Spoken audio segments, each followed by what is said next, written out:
بسم الله الرحمن الرحيم. السلام عليكم ورحمة الله وبركاته. ازيكم يا حبايبي؟ عاملين ايه؟ يا رب دايما دايما تكونوا بخير وفي أتم صحة وفي أسعد حال إن شاء الله. النهاردة هنعمل مع بعضينا صينية بطاطس هتعجبكم جدا وبسيطة وسهلة أوي أوي أوي أوي. بس في تكات كده لازم تتعمل عشان ما احسش بريحة الفراخ أو زفارتها أو. التكه الاولانيه ان انا اغسل الفراخ كويس قوي قوي وانقعها في الليمون لغايه ما احس ان انا ريحه الفرخه ليمون، واشطفها كويس جدا لحد ما ميبقاش فيها لا ريحه زفاره ولا ريحه الليمون، وتبقى الحاجه كده زي الفل. دي اول حاجه. تاني حاجه هنحط مكعبين من الزبده كده.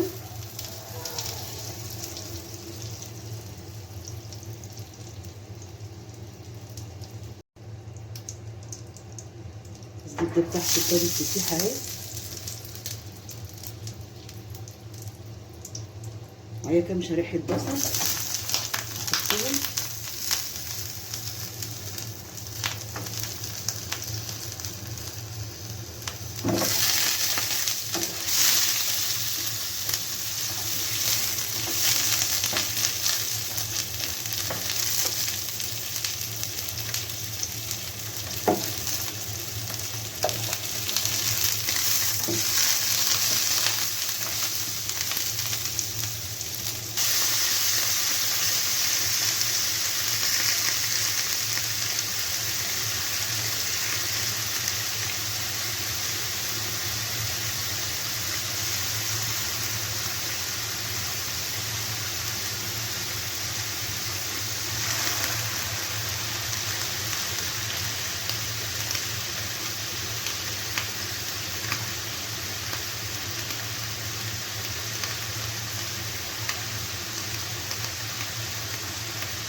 انا يا حبايبي كده اديت الفراخ بتاعتي صدمه علشان خاطر ما يبقاش كمان فيها ريحه زفاره نهائي.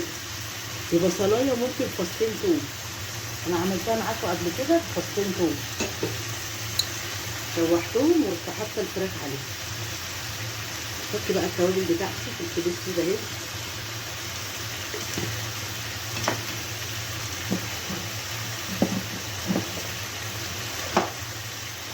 احط توم بودره،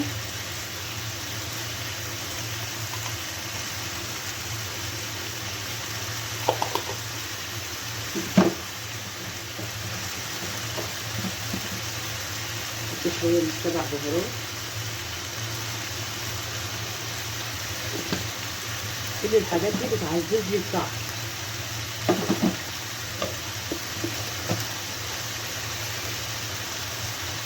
احط معلقه الملح بتاعي،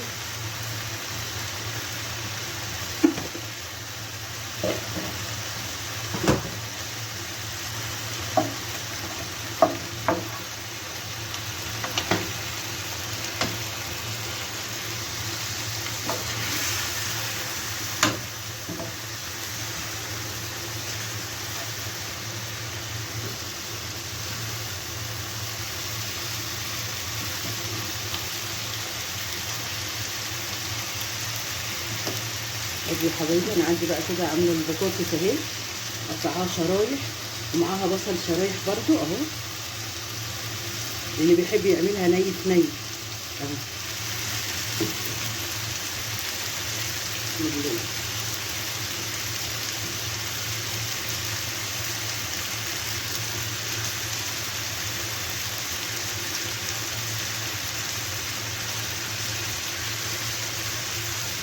سامحوني بقى اذا كانت الكاميرا مش موضحه قوي.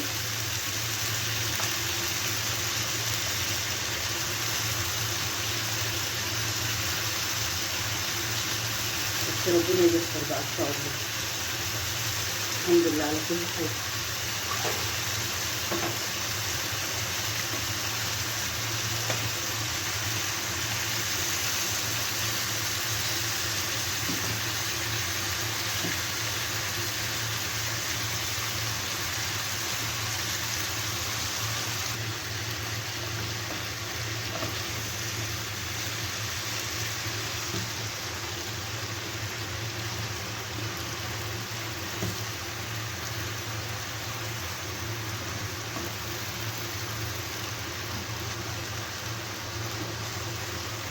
اخر حاجه هنحطها بقى القوطه بتاعتنا. ادي يا حبايبي ده حوالي لتر طماطم وعليه ميه، وطبعا البطاطس والبصل وكله يستوي.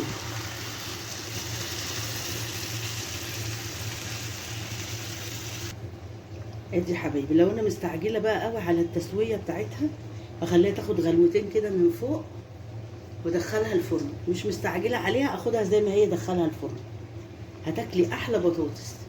دي بطاطس بالفراخ، تاكلوها يا رب وتعملوها بألف صحه وبألف هنا. معلش يا جماعه انا اسفه اني ما اتاخرت عليكم في الفيديوهات، بس والله غصب عني لان رجلي كنت عامله فيها عمليه، وغير كده ما بقدرش اقف وقت طويل، فسامحوني يعني.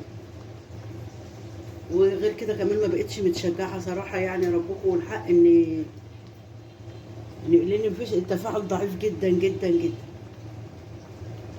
ربنا يبارك لكم، واحلى لايك من ايديكم لاختكم ام يوسف، وبألف صحه وبألف هنا.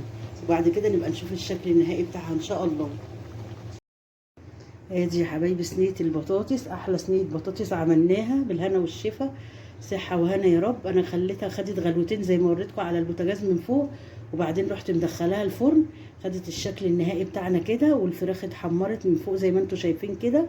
ما شاء الله، صحه وهنا يا رب للي ياكل. وافتكروني بدعوه حلوه لاختكم ام يوسف. السلام عليكم ورحمه الله وبركاته.